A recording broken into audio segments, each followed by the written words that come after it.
6. Rue Fontaine, il y avait les lumières des boîtes de nuit, les portiers, et les chauffeurs des voitures qui stationnaient. Ce n'est qu'après la place Blanche, quand on prit à droite le boulevard de Rochechouart, que la situation se dessina. Joseph Odia marchait devant, d'une démarche irrégulière, fébrile, sans jamais se retourner. 20 mètres derrière lui, Maigret, énorme, les mains dans les poches, faisait de grandes et calmes enjambées. Dans le silence de la nuit, les pas d'Odia et de Maigret se répondaient, ceux d'Odia plus rapides, ceux de Maigret plus puissants et plus graves. Derrière eux venait enfin le ronronnement de l'auto d'Eugène, car Eugène et le Marseillais avaient pris place dans la voiture. Ils la conduisaient lentement, au pas, en longeant le bord du trottoir et en essayant eux aussi de garder leur distance. Parfois ils devaient changer de vitesse pour maintenir leur allure. Parfois aussi, brusquement, ils faisaient quelques mètres d'un bond, puis attendaient que les deux hommes aient repris de l'avance. Maigret n'avait pas eu besoin de se retourner, il avait compris. Il savait que la grosse voiture bleue était là, il devinait les visages derrière le pare-brise. C'était classique. Il suivait Odia parce qu'il avait l'impression qu'Odia se laisserait plus facilement intimider que les autres. Alors ceux-ci, qui le savaient, le suivaient à leur tour. Au début, Maigret esquissa un vague sourire, puis il ne sourit plus. Il fronça même les sourcils. Le garçon de café ne se dirigeait pas vers la rue Le Pic où il logeait, ni vers le centre de la ville. Il suivait toujours le boulevard, au-dessus duquel passait maintenant la voie du métro, et sans s'arrêter au carrefour Barbès, il continuait sa course vers la chapelle. Il était peu probable qu'il eût quelque chose à faire dans ce quartier à pareille heure. L'explication s'imposait. D'accord avec les deux hommes de l'auto, Odia entraînait le commissaire vers des endroits de plus en plus déserts. Déjà l'on apercevait plus que de loin en loin une silhouette de fille tapie dans l'ombre, ou la forme hésitante de quelques sidis allant de l'une à l'autre avant d'arrêter son choix. L'émotion, pourtant, ne vint pas tout de suite. Maigret restait calme. Il fumait par bouffées régulières, écoutait ses pas aussi réguliers qu'un métronome. On passa par-dessus les voies de chemin de fer de la gare du Nord et l'on aperçut au loin celle-ci avec ses quais vides et son horloge éclairée. Il était 2h30. L'auto ronronnait toujours derrière quand il y eut sans raison un tout petit coup de klaxon. Alors Odia se mit à marcher plus vite, si vite qu'il semblait se maîtriser pour ne pas courir. Sans raison apparente aussi, il traversa la rue. Maigret la traversa aussi. Un instant, il fut de profil, aperçut la voiture et c'est à ce moment qu'il eut un vague soupçon de ce qui se préparait. La ligne aérienne de métro rendait le boulevard plus sombre que n'importe quel coin de Paris. Une patrouille d'agents cyclistes passa et l'un des agents se retourna sur l'auto, ne vit rien d'anormal et disparut avec ses collègues. Le rythme s'accélérait. Le garçon de café, après 100 mètres, traversait à nouveau la rue, mais cette fois, il ne put garder son sang-froid et il fit quelques pas en courant. Maigret, qui s'était immobilisé et qui voyait l'auto prête à accélérer, avait compris. Un peu de sueur perlait à ses tempes, car c'était un hasard s'il avait échappé à l'accident. C'était flagrant. Odia était chargé de l'entraîner dans des rues désertes. Et là, au moment où Maigret serait au beau milieu de la chaussée, l'auto s'élancerait sur lui, l'écraserait sur le pavé. Du coup, cela devenait hallucinant d'observer la voiture luxueuse et souple qui s'avançait en ronronnant et de penser aux deux occupants, à Eugène surtout, l'homme aux dents éblouissantes et au sourire d'enfant gâté, qui, les mains sur le volant, attendait le moment propice. Pouvait-on parler de crime ? Maigret risquait d'une seconde à l'autre une des morts les plus bêtes et les plus ignobles. La chute brutale dans la poussière, des blessures partout et, qui sait, peut-être des heures à râler sans qu'on vînt à son aide. Il était trop tard pour faire demi-tour. Il ne le voulait pas d'ailleurs. Il ne comptait plus sur Odia, n'espérait pas le rejoindre et le faire parler, mais il s'obstinait dans sa poursuite. C'était une question de prestige vis-à-vis de lui-même. Sa seule précaution fut de prendre son revolver dans la poche de son pantalon et de l'armer. Puis il marcha un peu plus vite. Au lieu de se tenir à 20 mètres du garçon de café, il se rapprocha tellement qu'Odia crut qu'il allait l'arrêter et qu'il pressa le pas à son tour. Pendant quelques secondes, ce fut comique, et les deux hommes de l'auto durent s'en apercevoir car ils se rapprochèrent quelque peu. Les arbres du boulevard défilaient, et les piliers du métro. Odia avait peur de Maigret et peut-être aussi de ses complices. Quand un nouveau coup de klaxon lui enjoignit de traverser la rue, il s'immobilisa, haletant, au bord du trottoir. Maigret, qui avait résolu de marcher tout près de lui, vit les feux de la voiture, le chapeau souple du garçon de café, ses yeux inquiets. Il allait descendre du trottoir, emboîter le pas à son compagnon quand il eut une intuition. Peut-être Odia l'eut-il en même temps, mais pour lui il était trop tard. Il avait déjà commencé son mouvement en avant. Il avait franchi 1 mètre, 2 mètres. Maigret ouvrit la bouche pour crier. Il comprenait que les deux hommes dans l'auto, las de cette chasse infructueuse, se décidaient soudain à foncer, quitte à atteindre leurs camarades en même temps que le policier. Il n'y eut pas de cri. Un bruit d'air remué, de moteur à plein régime, un heurt aussi, mais indistinct, et peut-être une plainte confuse. Déjà, le feu rouge de l'auto s'éloignait, disparaissait dans une rue transversale. Par terre, le petit homme en noir faisait un effort pour se soulever sur les mains et regardait Maigret avec des yeux égarés. Il avait l'air d'un fou ou d'un enfant. Son visage était maculé de poussière et de sang. Son nez n'avait plus la même forme, ce qui changeait jusqu'au caractère de la figure. Il finit par s'asseoir et leva une main mollement, comme en rêve, la porta à son front, esquissa une grimace qui ressemblait à un sourire. Maigret le souleva, l'assit au bord du trottoir et alla machinalement ramasser le chapeau qui était resté au milieu de la chaussée. Puis il fut, lui aussi, quelques instants à reprendre son équilibre, bien qu'il n'eût pas été touché. Il n'y avait pas un passant. Un taxi roulait quelque part, mais c'était très loin du côté de Barbès. « Tu l'as échappé belle », grogna le commissaire en se penchant sur le blessé. Des 2 pouces, il lui tâta la tête lentement, pour savoir s'il n'y avait pas de fracture du crâne. Il fit jouer les 2 jambes, l'une après l'autre, car le pantalon était déchiré, ou plutôt arraché à la hauteur du genou droit, et Maigret entrevit une vilaine plaie. Odia semblait avoir perdu non seulement l'usage de la parole, mais la raison. Il mâchait à vide, comme pour chasser un mauvais goût qu'il avait dans la bouche. Maigret redressa la tête, il avait entendu un bruit de moteur. Il était sûr que c'était l'auto d'Eugène qui passait dans une rue parallèle. Puis le bruit se rapprocha et la voiture bleue traversa le boulevard à 100 mètres à peine des 2 hommes. Il ne pouvait pas rester là. Eugène et le Marseillais ne se décidaient pas à s'éloigner. Ils voulaient savoir ce qui allait se passer. Ils décrivirent encore un grand cercle dans le quartier, cependant que dans le calme de la nuit, le ronronnement restait perceptible. Cette fois, ils longèrent le boulevard et passèrent à quelques mètres seulement d'Odia. Maigret retenait sa respiration dans l'attente des coups de feu. Ils vont revenir, songea-t-il, et cette fois, il souleva son compagnon, traversa la rue, installa Odia dans l'ombre du terre-plein derrière un arbre. L'auto repassa, en effet. Eugène ne vit plus les 2 hommes et arrêta sa voiture à 100 mètres. Il dut y avoir une courte discussion entre lui et le Marseillais, et le résultat fut l'abandon de la poursuite. Odia gémissait, s'agitait, et un bec de gaz éclairait une grande tache de sang sur les pavés, à l'endroit où il était tombé. Il n'y avait qu'à attendre. Maigret n'osait pas abandonner le blessé pour aller chercher un taxi. Il ne voulait pas non plus sonner à une maison et provoquer un rassemblement. Il n'attendit que 10 minutes. Ce fut un Algérien qui passa à moitié ivre, et le commissaire lui expliqua, non sans peine, qu'il fallait avertir un taxi. Il faisait froid. Le ciel avait la même couleur glacée que la nuit du départ de Meung. Parfois, un train de marchandises sifflait du côté de la gare du Nord.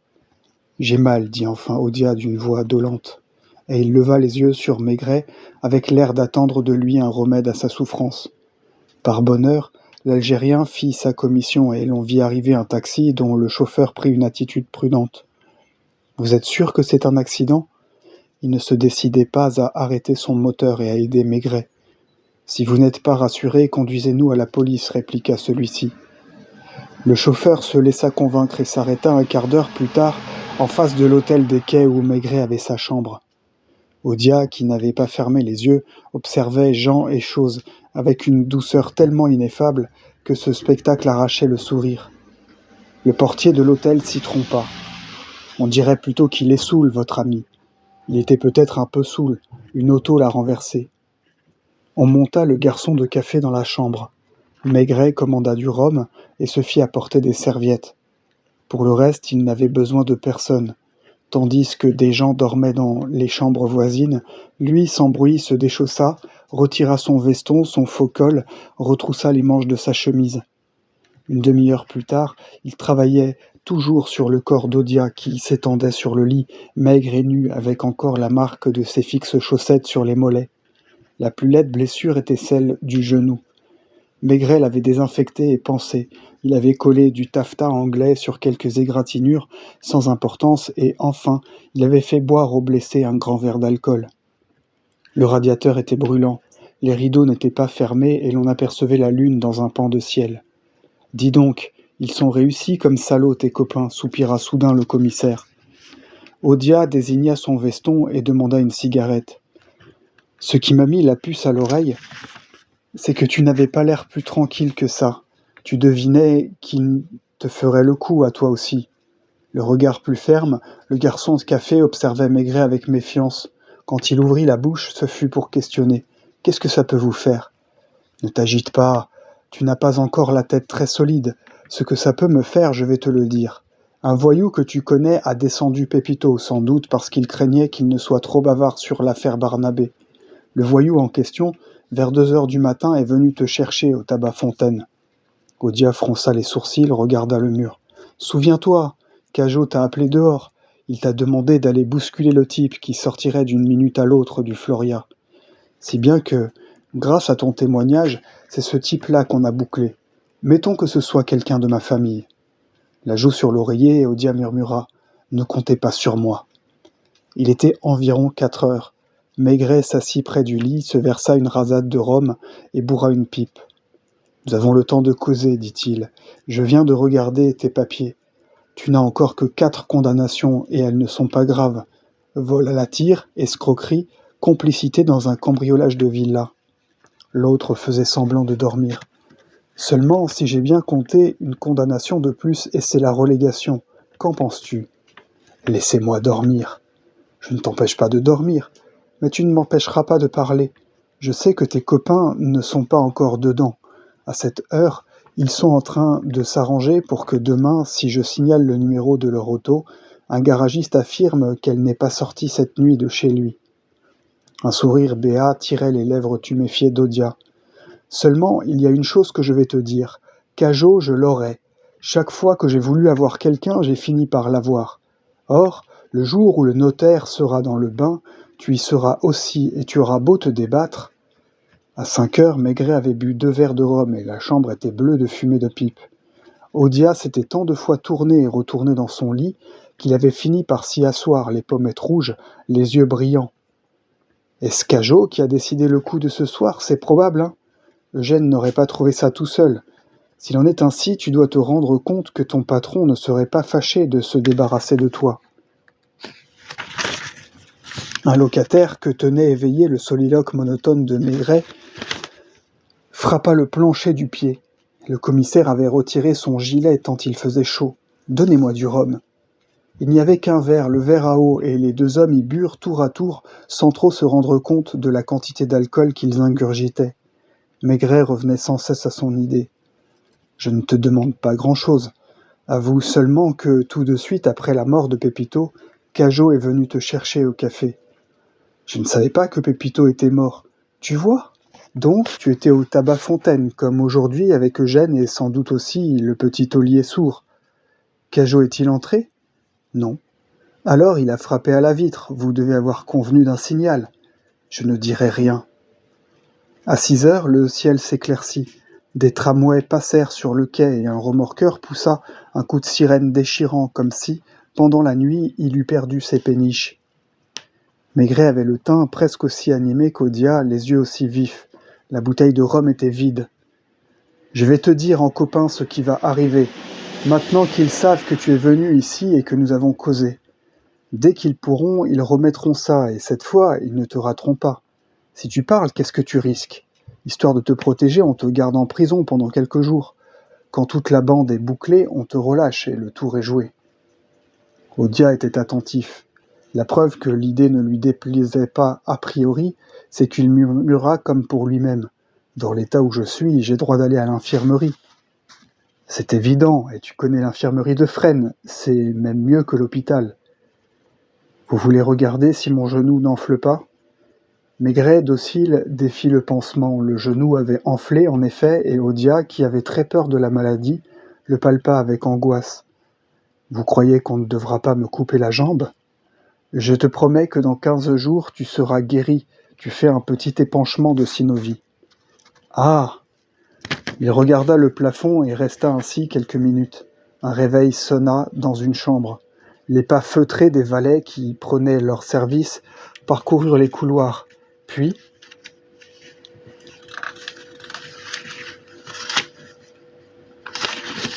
sur le palier, une brosse crissa interminablement sur les chaussures. « Tu es décidé ? » ?»« Je ne sais pas. »« Tu préfères passer aux assises avec Cajot ? » ?»« Je voudrais boire de l'eau. » Il le faisait exprès. Il ne souriait pas, mais on sentait sa joie de se faire servir. « Elle est tiède, l'eau. » Maigret ne protestait pas. Les bretelles sur les reins, il déambulait et faisait tout ce que le blessé lui demandait. L'horizon devint rose. Un rayon de soleil lécha la vitre. Qui est-ce qui fait l'enquête? Le commissaire Amadieu et le juge Gastambide. Ce sont des types bien? Il n'y a pas mieux. Avouez que j'ai failli y passer. Comment ai-je été renversé? Par l'aile gauche de la voiture. C'était Eugène qui conduisait? C'était lui. Le Marseillais était à côté. Qui est-ce celui-là? Un jeune qui est arrivé voilà 3 mois. Il était à Barcelone, mais il paraît qu'il n'y a plus rien à faire là-bas. Écoute, Odia, ce n'est pas la peine de jouer plus longtemps à cache-cache. Je vais appeler un taxi. Nous nous rendrons tous les deux au quai des Orfèvres. À 8 heures, Amadieu arrivera, et tu lui serviras ton boniment. Maigret bâillait, harassé au point de pouvoir à peine articuler certains mots. Tu ne réponds pas? Allons-y toujours. En quelques minutes, Maigret se débarbouilla, mit de l'ordre dans sa toilette et fit monter 2 petits déjeuners. Vois-tu, dans une situation comme la tienne, il n'y a qu'un endroit où l'on soit tranquille, c'est en prison. Amadieu, n'est-ce pas un grand, toujours pâle, qui a de longues moustaches? Oui. Il ne me dit rien. Le soleil levant faisait penser à la petite maison de la Loire et aux lignes de pêche qui attendaient au fond du bachot. C'était peut-être un effet de la fatigue, mais un instant Maigret fut sur le point de tout abandonner. Il regarda Odia avec de gros yeux, comme s'il eût oublié ce qu'il faisait là, se passa la main dans les cheveux. « Comment vais-je m'habiller? Mon pantalon est déchiré. » On appela le valet de chambre qui accepta de céder un vieux pantalon. Odia boitait, geignait, se raccrochait de tout son poids au bras de son compagnon. On traversa le Pont-Neuf en taxi et c'était déjà un soulagement de respirer l'air vif du matin. Un car vide sortait du dépôt où il avait amené son plein de prisonniers. Tu seras capable de monter l'escalier? Peut-être que oui, en tout cas, je ne veux pas de civière. On touchait au but. Maigret en avait la poitrine serrée par impatience. Le taxi stoppait en face du 36. Avant de faire sortir Odia de la voiture, le commissaire paya la course, appela le planton en uniforme pour lui demander son aide. Le planton était en conversation avec un homme qui tournait le dos à la rue et qui, à la voix du commissaire, fit volte-face. C'était Cajot, en par-dessus sombre, les joues grises d'une barbe de 2 jours. Odia ne l'aperçut qu'une fois hors du taxi, alors que Cajot, sans même le regarder, reprenait sa conversation avec l'agent. Il n'y eut pas une parole échangée. Maigret soutenait le garçon de café, qui feignait d'être beaucoup plus estropié qu'il ne l'était. La cour traversée, il se laissa glisser sur la première marche de l'escalier, comme un homme qui n'en peut plus. Et alors, levant les yeux, il ricana. « Je vous ai eu, pas vrai? Je n'ai rien à dire. Je ne sais rien. Mais je ne voulais pas rester dans votre chambre. Est-ce que je vous connais, moi? Est-ce que je sais seulement si ce n'est pas vous qui m'avez poussé sous l'auto ?» Le poing de Maigret était serré, dur comme pierre, mais il resta enfoui dans la poche du par-dessus.